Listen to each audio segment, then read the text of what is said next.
Howdy do, it's Jazz, it's the West Ham Irons channel, it's Wednesday, it's the middle of the week, it's transfer window week, it's transfer window chaos, it's injury crisis. Welcome to the show.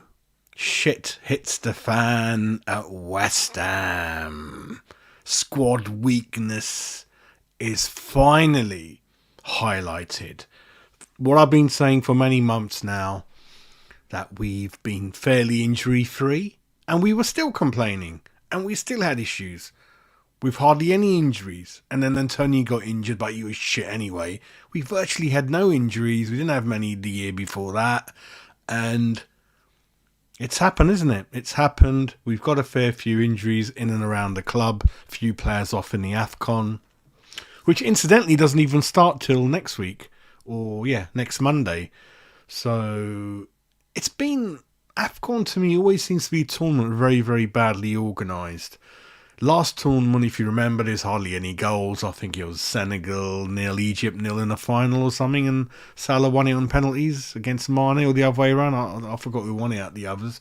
And then there was that bit where the referee blew full time after 85 minutes.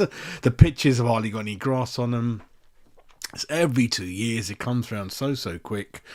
And there's just been discussions that it should be organised in the way the South American tournaments are, because it's come such an issue now where players or clubs, certainly clubs are, they rather buy non-African players now, largely if they had an option. That it's becoming a bit of a pain in the backside. Of course, they should have that tournament. Of course, it's important for the continent, but maybe. Yeah, they just need to sort out the timing of it. I mean, summer isn't ideal, is it? I get that the players need a break, but they're just going to have to work it, because all the equivalent South America tournament happens in the summer, so the clubs don't lose out on having players like Paqueta as an example, really. But anyway, back to this show. Went to the Bristol City Cup game, as you know, and virtually non-entertainment, hardly any shots on goal. Bowen went off, and it all comes back to the same point. You take 2-3 of our main players out. We've got a bench that's hardly been used, that's not trusted by the manager. But then again, the manager brought those players in and has been slow to get rid of the players in the windows. He should have got rid of them 1 or 2 windows ago. If you look at it, Ben Rama's been slowly downturned last 2 windows. Cornet doesn't look like his signing's hardly been used, and now we've got a situation where more than likely he wouldn't pass a medical at another club. So either we play him, and then it doesn't matter if he gets injured or not, because there's rumours that we're trying to protect him. He doesn't get injured, he doesn't break down, we can sell him. But then I've heard it's 50-50. If he ever passes a medical, no one's interested in him. So it's either we play him, risk him breaking down, and then in the summer or whenever, we're going to pay him off, like we did with what's that Arsenal player we bought while the Icelandics were in charge? We paid him off, didn't we? He was so bad, that Swedish midfielder. Think of his name in a minute. It could be a case we're going to pay him off, one of those things. If the manager, you can't just keep paying him and not even play him, and he's on the bench for no reason. Not good for the player, not good for us. And I can't even tell what shape he's in. Is he good or bad? I've just lost hope now. I don't know. He played 18 minutes of that Bristol City game, hardly touched the ball aside. Then again, I couldn't really tell anything. And like I said, Paqueta went off, and there was no creativity, nothing, either on the bench or whatever. I mean, a bit surprised by the comments about Mubama, to be fair. I think it's a bit unfair. I didn't see him do anything wrong, all right. He was just all right, average, didn't have much service. He certainly was moving around and pressing more than Antonio would. I thought he looked all right, half decent. You'd have a go at him if we were crossing it in, bringing him and involving him in the game, trying to make things happen with him, and then he was a bit slow to get on the end of passes, missing. He didn't do any of that. The whole team was drab, right? And he's just doing as much as anyone else. So I think it's a bit unfair having a go at him and writing him off and things like that, really. So that's kind of what I'm thinking, really. Prediction: Bristol City. I think Bristol City are going to win. I think it's going to be difficult. They brought 9,000 fans. I didn't actually know that David Moyes had links to Bristol City as a player. back in the mid-80s. I didn't know that. And that their current manager was a coach at West Ham who worked with players like Declan Rice. So I didn't know all that links we got with him. And then obviously, one or two players have played for both clubs and things like that. So I think it's going to be very, very difficult for us over there. It all depends on the application of David Moyes and things like that. And yeah, we're going to talk about, this show is about generally the squad, the transfer rumours, the injuries, what's the latest, fixtures coming up, how are we going to be affected. And then we'll go into possible lineups that we could do while this injury crisis is going on. But before I start, like I said, this was always around the corner. And you've got to blame David Moyes. I'm not going to blame Sullivan. I'm not going to blame Tim. The butt stops with the manager. Anything to do with things on the pitch has to do with the manager, right? And he is in charge of the squad. He's in charge of the youth, the academy. He's in charge of motivating, respecting, managing players not in the squad. That's the bench. That's the squad generally. And I'd love to find out why we got Cornet in the club. Why have we got Danny Ings in the club? Danny Ings, 150,000 a week. If I was Sullivan and I had nothing to do with that transfer, I'll be fuming. You do the mathematics on that, and Cornet and Kera's gone. Thankfully, someone's got him, but they're not going to buy him permanently. We're still going to lose money in that at the end of the day, right? And then we've obviously got Ben Johnson. He's lost confidence and his way for a long time now under David Moyes, and obviously I don't know how good he could be or was. It's all gone, and at the moment I can only judge on what I see. I'm not that confident on him. Gerd he's available for transfer. The club are trying to get rid of him. We'll see what happens with that. Again, a very, very expensive transfer that's not worked out. Connor Coventry, Mobama. Well, Mobama's probably stuck now this month, and then if we get all the players back in March, end of Feb, then again it'll be a waste of March, April, May for him. It's just the way it's done. I think it was a complete waste not letting him go out on loan like Connor Coventry. There's about 9 clubs after Connor Coventry. It's been no development for the kid, no game time, nothing, can't be healthy, and that kind of thing really. So let's look at the injury updates from one or two key sources that we've got. West Ham are concerned. It's been mentioned over the injuries to Paqueta and Bowen. There's no timeline. Both are going to have further scans. There was that news that the swelling on Bowen was so big that they couldn't really do a scan. They have to wait for that to go down. So that's we don't know what's going to happen with that. The fear is that Paqueta could be out for 1 or 2 months, Bowen for a month, Antonio for a month and more. Mavropanos, you might be able to return. We'll see what happens with that.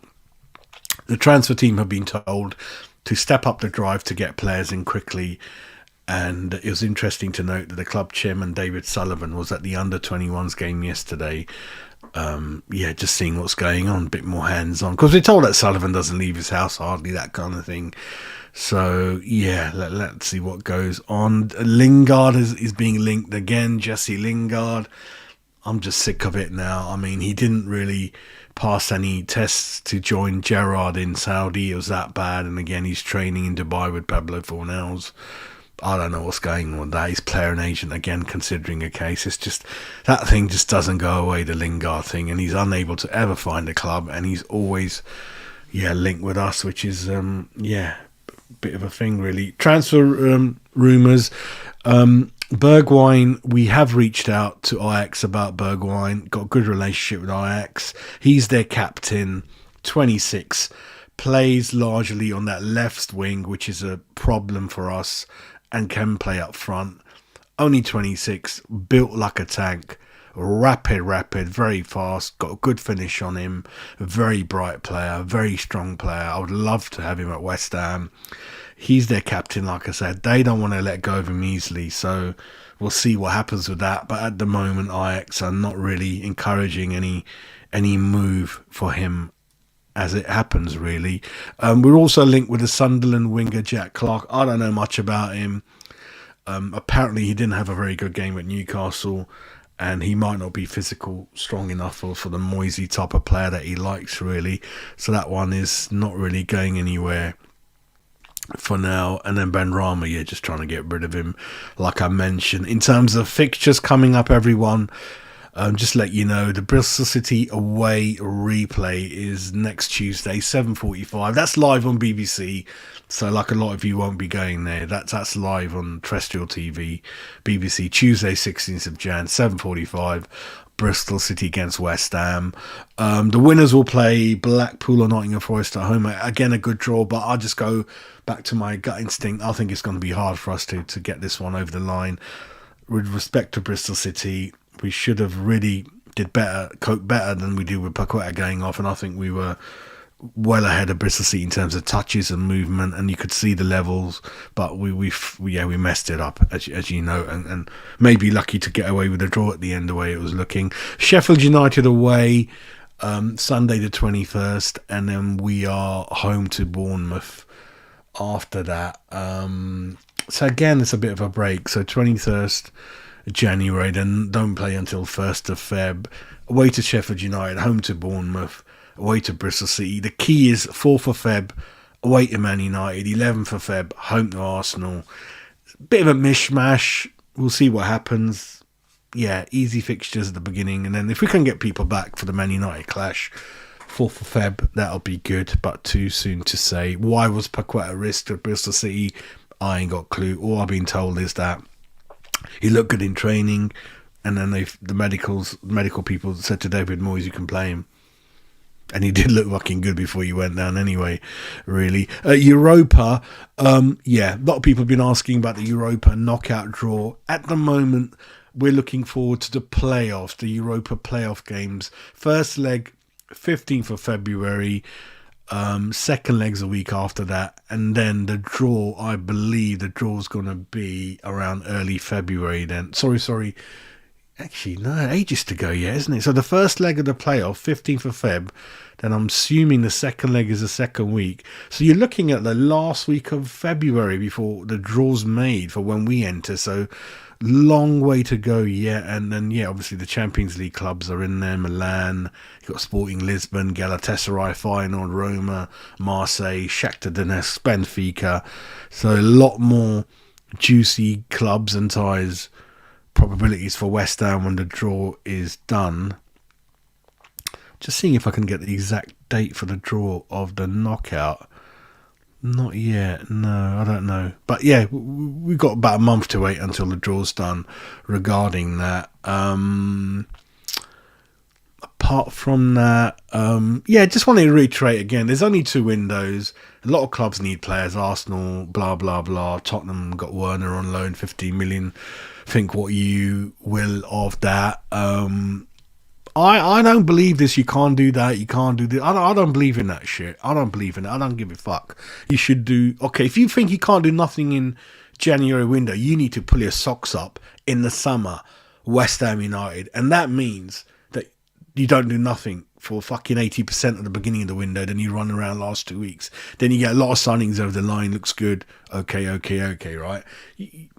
You can't say you can't do nothing in January and then you're really slow in June. I don't know about that, right?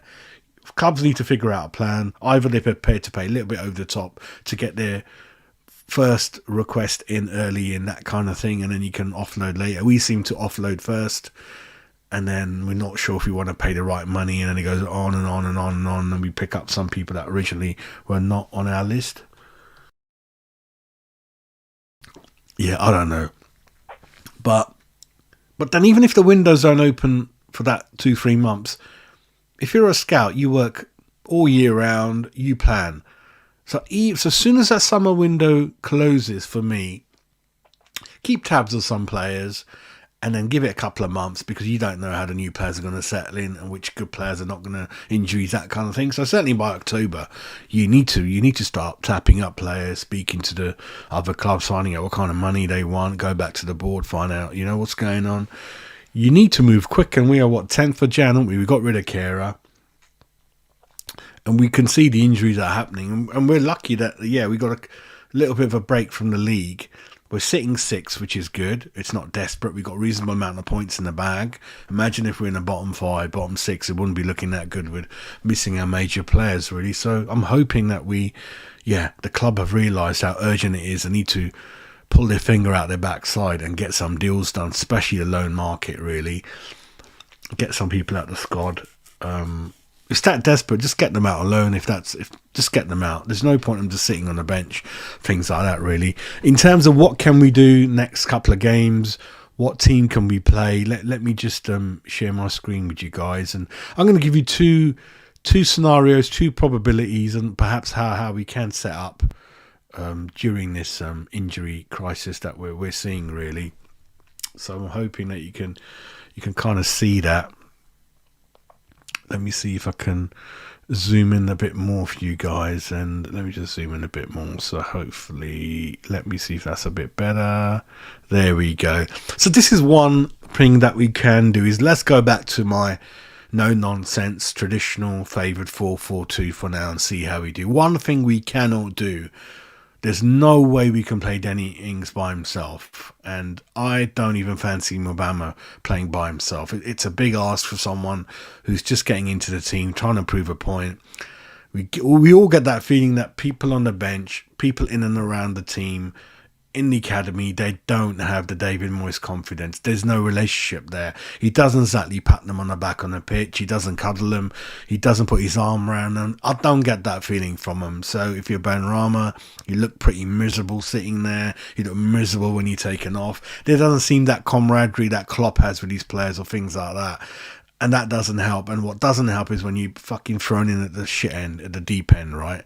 Some players have to be brought on gently, right? And Mubama, I believe, would benefit from having someone like Danny Ings with him up front to teach you 1 or 2 things, right? Because I don't think Danny Ings is suddenly as bad a player as some people are saying. He plays in the 2, largely in his career. So him running around like a headless chicken on his own doesn't help, right? So I think it's got to be 4-4-2. I'm hearing that Mavropanos, like I said, might be available. So I did this team thinking he ain't going to be available. So I was thinking was Areola in the back, stick with Kafal, Emerson, fullbacks, bring Oggy back in, but then bring Alvarez next to him because Alvarez has played centre-back for Ajax. I know Souček can do that role as well, but I'd rather have Souček kind of trying to go into the area, play up front as much as he can to help Danny Ings and Mubama, really. Ward-Prowse stays in there, Souček in the middle, and then Cornet. So the issue is Benrahma. Can he play on that right side? I don't want to play Fornals. I don't have any confidence in him. I want to give Cornet a chance, and then we see how it goes. I think this could be a good option for Bristol City. Flat back for good experience of Oggy, young, tenacious Alvarez next to him, Emerson Kafal as normal, bombing on, Cornet Benrahma providing a bit of skill and width, and then obviously set pieces of Ward-Prowse, Souček trying to go into the area, in the penalty area, the opposition as much as he can, and then Danny Ings and Mubama working in training this week on how they're going to play together. That's kind of what I'm kind of thinking. Let me now show you option 2, what I'm thinking. So I'm just going to share my screen again. There we go. And let me just zoom in a bit for you guys so you can see that. Actually, I've zoomed a bit too much. Let me just zoom out. That's a bit too much. That should be a bit better for you guys. So yeah, so this is kind of, yeah, obviously a bit different. I'm bringing in Creswell. I don't like Creswell. He's past it. But in this 3 at the back is when kind of Moyes on his second time he came back really made the most out of Cressy. Yeah, people with no pace generally do well in this 3 centre-back formation, and he's got good distribution. He's really, really good. So, yeah, Cressy on that left. Oggy in the middle. Middle is usually your best defender. He hasn't got much pace, so, yeah, I don't want him going left or right or floating around or getting caught out. Stay there. Johnson, I don't like Johnson either, but he can play on that right, and he can be all right, one of those 3. Put him there. Push Emerson and Kafal as the wing backs. Ward-Prowse, Alvarez as normal in the middle. Then Souček is pushed forward next to Ings and Mubama. So I know creativity is perhaps, yeah, without Kudus and Bones a bit gone down a bit, but we're relying on Emerson, Kufal really pushing up, crossing it in, and then hopefully Souček arriving late in the box, causing a bit of mayhem, and then Danny Ings and Mabama working really well together. Again, can go down the channels. One of them can stay in there. You need to work a plan out. Let me know in the chat what you think. Those are the two things I am thinking about, is really, and having thought about it, not too bad considering that, yeah, we are playing a team in Bristol City that's not in the Premiership. We should be better than them man for man. And Sheffield United after that, again, I know they got a new manager and things like that, but could be worse, So I think in both those lineups, we could hold our own. It could be respectable performance. But what's worrying is I think Moyes will have to change his tactics a bit. We give the opposition all the ball. I don't think that's going to work. We haven't got the pace, all the what shall I say, the skill that Paqueta, Kudus and Bowen have in that kind of tactics. I think we just got to play normal, try to just win the ball as much as we can, attack as much as we can, defend as a team as and when required. But I don't want us sitting behind the ball, because then we're going to get done. Then I think we will not have that offensive skill that we have with the other three missing. So I want to play just normal 4-4-2 or wing back with 3 centre backs, that kind of thing. That's what I'm thinking, really. But again, crucial week coming up for David Moyes. So yeah, that's it from me.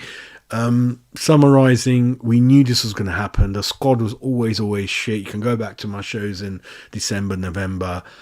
Yeah, always saying that we are lucky up to the lots of main areas and points in Moyes' reign. We haven't been affected by injury that much, but we have now, and we look a lot worse. Just get those players that you don't want to use, get people in. We got to hit overdrive. We got to bring people in. We don't want. It's a fairly good start in the league, and we don't want it going a bit worse than what it is. And then obviously Newcastle and Man United and all those clubs are just behind us. Newcastle, so they're going to come for us. So yeah, we got to keep this momentum up. Look forward to the Europa. Look forward to the FA Cup replay. I think it's going to be hard, but if we play the way I said, on the front foot as much as you can within reason, I think we'll be okay. If you're going to stick people behind the ball with those players on the pitch, it's asking too much for them, especially if we go goal down. I don't see the personnel to do as much as the other lot do, Kudus, Paqueta and Bowen, but we'll see. But I think we got more than enough to match these teams, Sheffield United, Bristol City. I don't want to worry about Arsenal, Man United for now, because the injury things are changing every week to week. Mavropoulos could play, that will help both formations if that's what we're going to do. I do want Stephen Bergwijn in. I think he's a good player. There's not really anyone else that's been linked yet, so I'm not going to say anything until the good sources that I follow tell us anything else. The Sunderland guy, I don't want to go into that too much at the moment. Bergwijn is definitely on our list, and he's Premiership proven, and I think he's a David Moyes-esque player, hard-working, physically strong, pacey, can hold it up, a bit of a mini Bowen. I think that'll be brilliant. Apart from that, hands off Mabama, I think. Give him a bit of time. It's not easy coming into a team like that with a lot of the seniors and our best players missing, really. So that's it from me. I'll come back with another show hopefully later on today or tomorrow, if there's a need, if there's anything new coming along, really. You guys have a lovely evening. Keep subscribing to the West Ham Irons channel, and I will catch up with you guys soon. Take